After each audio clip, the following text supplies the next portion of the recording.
La magie des livres.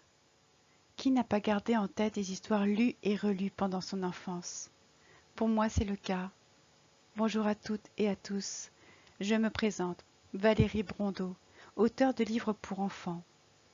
Par cette vidéo, je souhaitais vous présenter ma dernière parution, Octave et la poudre de paillettes. La meilleure approche que je puisse en faire, c'est de vous en lire quelques lignes.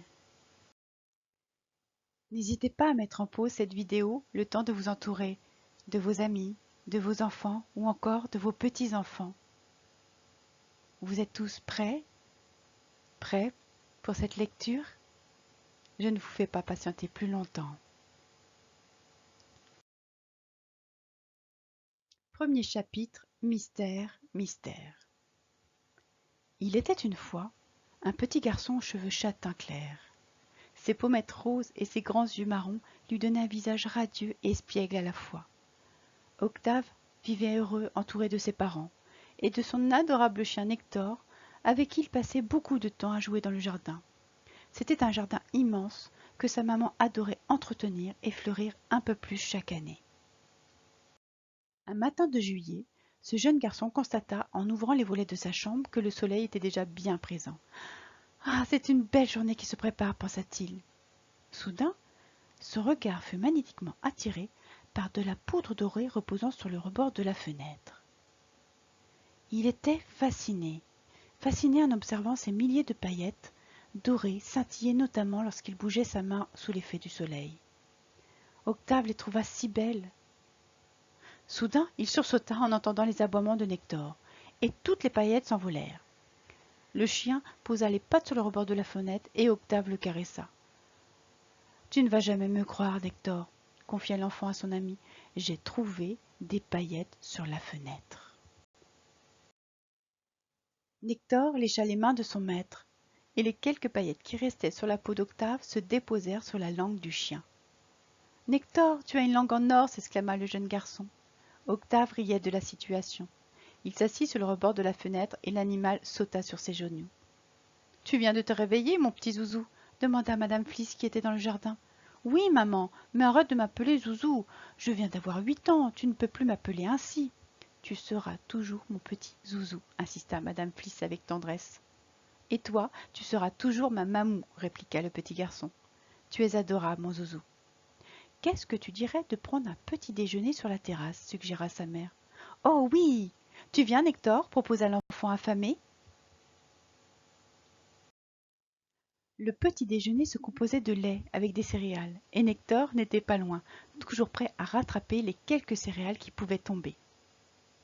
La journée se déroula merveilleusement bien. Octave fit du vélo et joua au ballon avec Nector comme coéquipier. Quand le jeune garçon voulait prendre une petite pause, il adorait aller dans le jardin près de la fenêtre de sa chambre.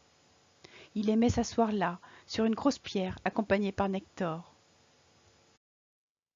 Le lendemain matin, Octave ouvrit ses volets, et de nouveau, il trouva de la poudre de paillettes au même endroit que la veille. Mais il y en avait une quantité un peu plus importante. Cette fois, l'enfant prit soin de ramasser ces paillettes, puis les déposa dans une petite bouteille en verre transparente, avant que son ami Nector n'arrive et ne les avale. Le jeune garçon ne savait pas d'où venaient ces paillettes, et encore moins qui les déposait. Mais pendant les jours qui suivirent cette découverte, Octave continua à ramasser cette précieuse poudre chaque matin. C'était presque devenu un petit rituel. Au bout d'une semaine, ce fameux trésor remplissait totalement la bouteille de verre, ce qui obligea l'enfant à en verser dans un nouveau récipient. Un matin, intrigué par ce phénomène, Octave décida de chercher l'explication à ce mystère. Il sauta par-dessus le rebord de sa fenêtre et commença à examiner le moindre indice qui pourrait lui donner des informations sur cette magie. Tout à coup, son regard fut attiré par un petit trou dans la terre, juste en dessous de sa fenêtre de chambre.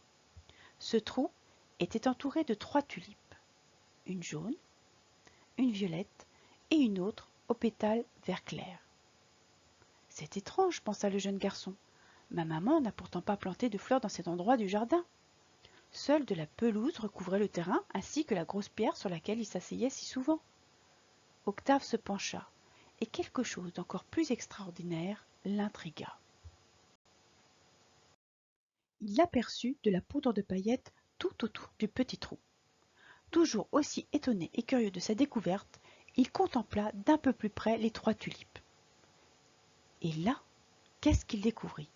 Au centre des 3 fleurs reposait de la poudre dorée, la même poudre qu'il avait récoltée ces derniers jours. « Enfin, tu t'intéresses à nous !» s'écria une petite voix. « Quoi ?» s'exclama l'enfant très surpris. « Enfin, tu nous entends !» reprit de nouveau la petite voix. « Mais qui me parle ?» interrogea l'enfant. « Nous !»« Mais qui, nous ?» demanda l'enfant complètement intrigué. « Regarde les tulipes d'encore plus près, » lui indiqua la petite voix.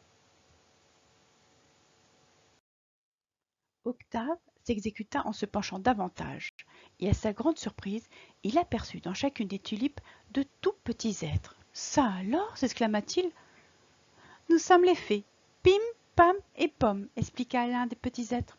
« Vous êtes des fées ?» bégaya l'enfant. « Oui, nous sommes les fées de la nature, plus exactement, » précisa l'une d'elles.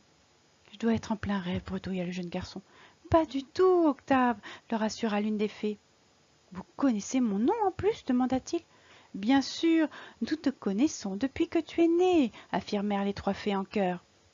Octave se leva, ne sachant que penser. « J'ai dû prendre un coup de soleil. Ce n'est pas possible que dans mon jardin 3 fées me parlent, » dit l'enfant complètement déboussolé. « Non, Octave, ne t'éloigne pas, supplièrent les petits êtres. Au même moment, Nector courut à vive allure en direction de son maître. « Oh, Nector, où étais-tu passé ?» demanda l'enfant à son ami à 4 pattes.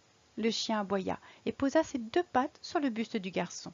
« Tu veux jouer au ballon, Nector? C'est ça, comprit l'enfant. Le chien jappa de nouveau, comme pour approuver. « Alors on y va, » dit le garçon, ravi d'aller jouer avec son fidèle ami. Octave aimait tellement la compagnie de son chien qu'il en oublia sa découverte et alla jouer quelques heures avec lui.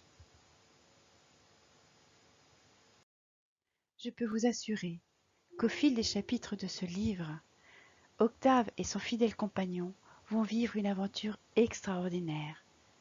Et vous également, vous allez découvrir ces 2 héros. Mais je ne vous en dis pas plus. J'espère que cette lecture vous aura plu.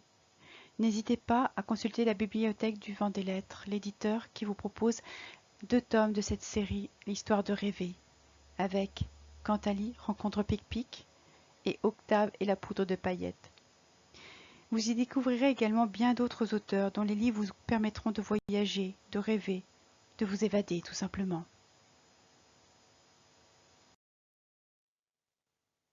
Bonne lecture à toutes et à tous.